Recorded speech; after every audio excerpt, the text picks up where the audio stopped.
السلام عليكم ورحمة الله وبركاته. يا جماعة الخير، به مشكلة صغيرة هكذا، مش هي صغيرة والله ما هي صغيرة، إني مشكلة كبيرة. ذا الحين الآن اللي من صنعاء، الذي في صنعاء، الذي هو إحنا و 20 مليون يمني في صنعاء، 20 مليون مواطن يمني في صنعاء. لا ما نشي نقطع جوازات. من أين نقطع جوازات؟ ما بش معنا إلا 3 مناطق: تعز، عدن، مارب. طيب تمام، الثلاثة البقع حوله.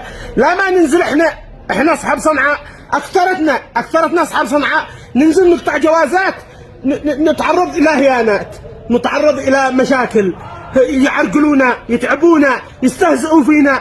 ليش العنصرية؟ انا اعرف ليش العنصرية. واحنا يمن واحد وقلب واحد وتعز وصنعاء واحد وعدن وصنعاء واحد ومارب واحد. انا الان الشيء انزل اقطع جواز، الشيء اصير اعتمر. تمام، الشيء انزل اقطع جواز، قالوا لي لا تنزلش. ليش يا جماعة الخير لا انزلش؟ قلت لهم ليش؟ قالوا الان انت تعتبر مشهور حوثي. ايش من مشهور حوثي؟ ايش دخلي انا؟ ايش دخلي؟ لا لي دخل في السياسة ولا لي دخل في حاجة.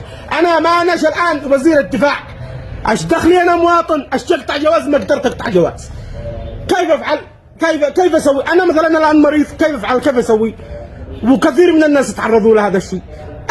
طيب الان اذا انا تعبان او مريض او انا وغيري، انا ما بنتكلمش عني وعن نفسي، انا بنتكلم عن معظم اهل صنعاء، الكثير من اهل صنعاء، وكلنا يمن واحد وقلب واحد.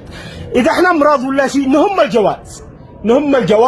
من ايتي لنا جواز؟ ننزل تعز يحبسونا، ولا ننزل عدن يحبسونا، ولا ننزل مارب يحبسونا. ايش فعلنا احنا؟ ما اناش وزير الدفاع، ما اناش وزير القنبلس، ولا انا سفير لا. ايش دخلي؟ هكذا من الاخير. ايش دخلي؟ خلوا لنا حالنا، يكفينا حروب ومشاكل ويكفينا حصارات، لا تحاصروناش من داخل.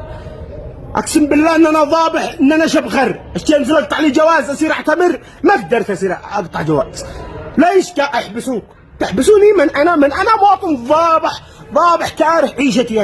انا ضابح حراف انتاف، تحبسني ليش؟ بدي بصير معي 150 مرافد. انا ضبحان. في رسالتي الى اصحاب تعز، شوفوا رسالتي لاصحاب تعز وعدن ومارب، خلوا لنا حالنا الله يرحم والديكم. ونطالب من حكومة صنعاء ان تخارجنا وتفتح لنا جوازات في صنعاء. الصدق احنا بنسافر ونتعب ونهتان، وفي الاخير ما يقطعوا لنا، بعض الاحيان يحبسونا. وهذا كلامي وما حبيت اني اوصل. والسلام عليكم ورحمة الله وبركاته. انا ضابح والله اني ضبحان يا شعب.